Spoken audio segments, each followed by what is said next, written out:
Bonjour à tous et bienvenue dans cette nouvelle vidéo qui va parler de l'installation du container AdGuard sur Proxmox. Donc premier conseil, n'installez pas ça sur un environnement de production tant que vous ne le maîtrisez pas.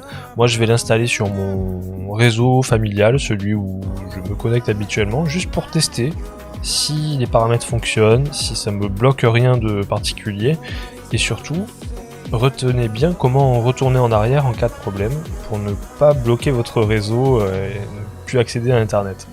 Alors, la première étape, je vais faire comme la dernière fois sur une autre vidéo, c'est-à-dire je vais lancer mon shell de mon Proxmox de test et je vais coller la petite commande que je vous mettrai dans la description. Allez, c'est parti. On lance cette petite installation. Donc l'objectif de AdGuard, si vous ne le savez pas déjà, je fais un petit résumé. Donc c'est de changer le DNS par défaut de votre box.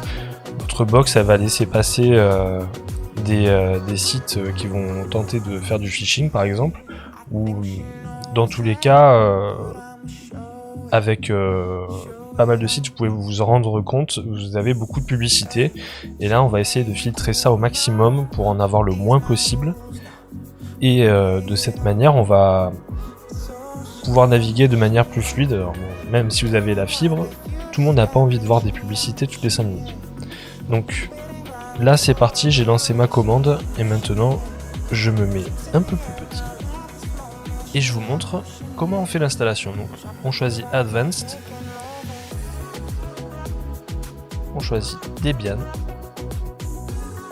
on choisit Bookworm, la dernière version de Debian, en unprivileged, pas besoin d'être privilégié. On met notre mot de passe root.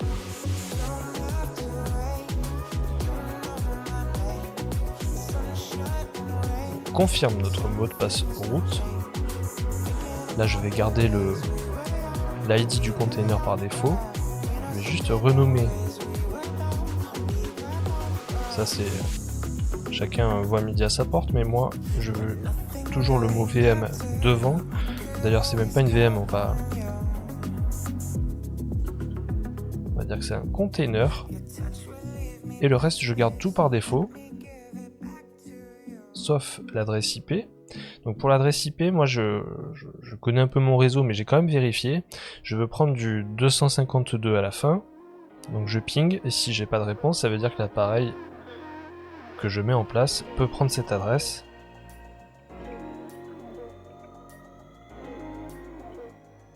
Avec le masque de sous-réseau.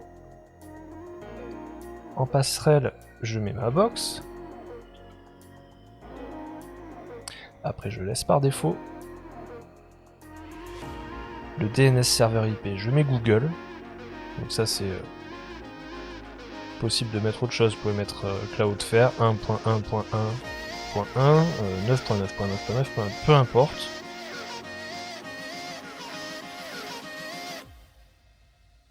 Et tout le reste par défaut aussi. Donc là on va choisir aussi l'endroit où on va stocker notre container. Pour ma part là je vais juste tester, donc je vais le mettre en local. Comme ceci.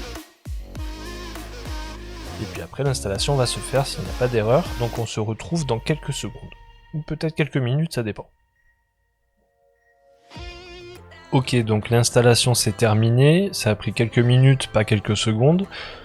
Maintenant, je vais à nouveau me mettre un peu plus petit, et on voit que sur la dernière ligne, on récupère notre lien pour accéder à AdGuard. Donc on va copier ce lien, on va aller sur notre navigateur.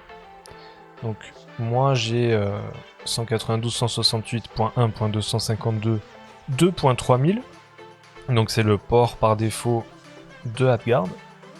Est-ce que ça marche? Oui. Donc bienvenue, et là on arrive sur la page d'installation, comme ça arrive très souvent sur des containers. On accède par navigateur et ensuite on termine l'installation. Donc ça nous précise bien que c'est un serveur et non pas un saver pour bloquer les pubs et traceurs sur tout un réseau, donc c'est mon objectif, mais aussi pour me sécuriser. Donc là, moi je vais laisser tout par défaut. Puisque je n'ai pas besoin de faire de réglage particulier sur un réseau familial. La seule chose qui est importante, ce qu'on a fait en début d'installation, c'est de bien avoir une adresse IP statique et pas de laisser le DHCP vous fournir une adresse pour votre container AdGuard qui va poser des soucis. Surtout si vous voulez paramétrer le DHCP sur AdGuard, puisque c'est possible aussi. Donc là, moi je vais garder un hommage que j'ai depuis toujours, c'est-à-dire route, avec un mot de passe, que je confirme ensuite, qu'on ne sauvegarde pas bien sûr. Donc là ça nous dit que l'installation va impacter automatiquement tous les appareils connectés au routeur. Donc bien sûr, il y a la partie paramétrage de AdGuard, mais il y a aussi la partie paramétrage de votre box. Il va falloir ensuite indiquer l'adresse IP de AdGuard sur votre box, et ça on va le voir sur la Freebox que moi j'ai. Je pense que ça doit être similaire sur les autres box. À voir ensuite si ça vous provoque des soucis, il va falloir vérifier peut-être en appelant le support de votre fournisseur d'accès. Donc là, la procédure est terminée, on ouvre le tableau de bord, on met notre route et notre mot de passe.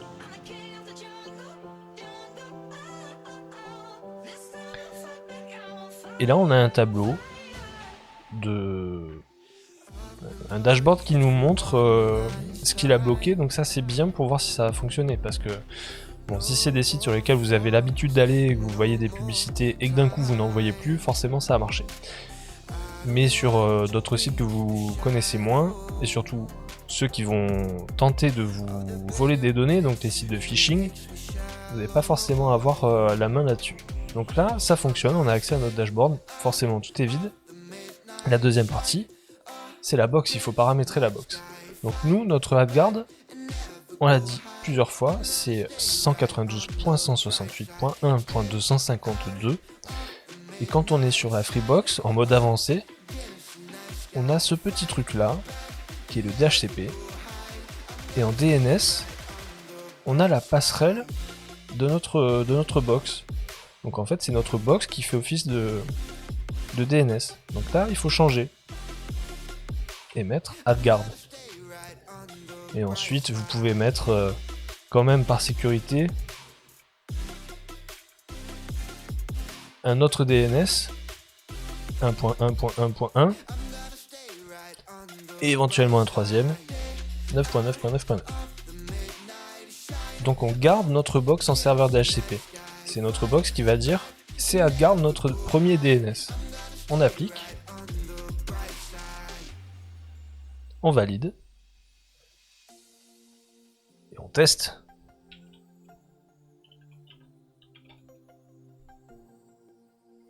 Donc là, pour l'instant ça fonctionne. Mais qu'est-ce qui nous manque?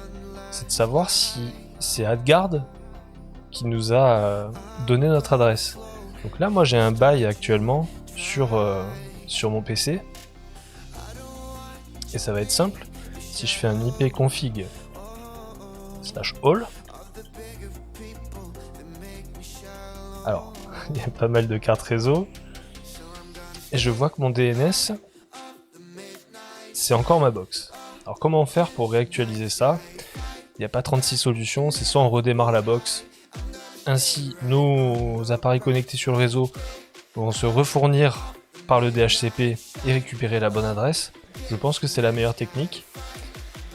Ou alors tout simplement peut-être redémarrer ou désactiver la carte réseau de vos appareils et la réactiver ensuite. Je pense ça pourrait marcher. Donc on va essayer de faire ça en off, parce que si je le fais maintenant, forcément, ça va me couper mon réseau et donc l'enregistrement. Donc je mets une petite pause et je teste. Je reviens de suite pour vous montrer si ça a marché. Donc me revoilà après avoir fait un test très rapide. La désactivation de la carte réseau fonctionne. Donc la chose la plus simple, c'est d'aller dans son panneau de configuration, centre réseau et partage, modifier les paramètres de la carte, et là vous avez votre carte réseau.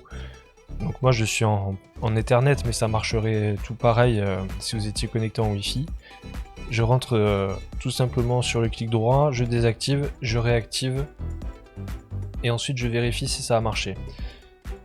Pour vérifier si ça a marché, on refait un ipconfig/all. On va sur notre carte qu'on vient de désactiver et de réactiver, et on voit nos 3 DNS ici.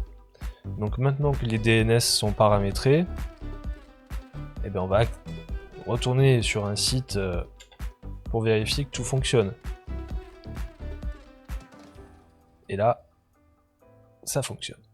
Donc la prochaine partie, ce sera de vérifier ici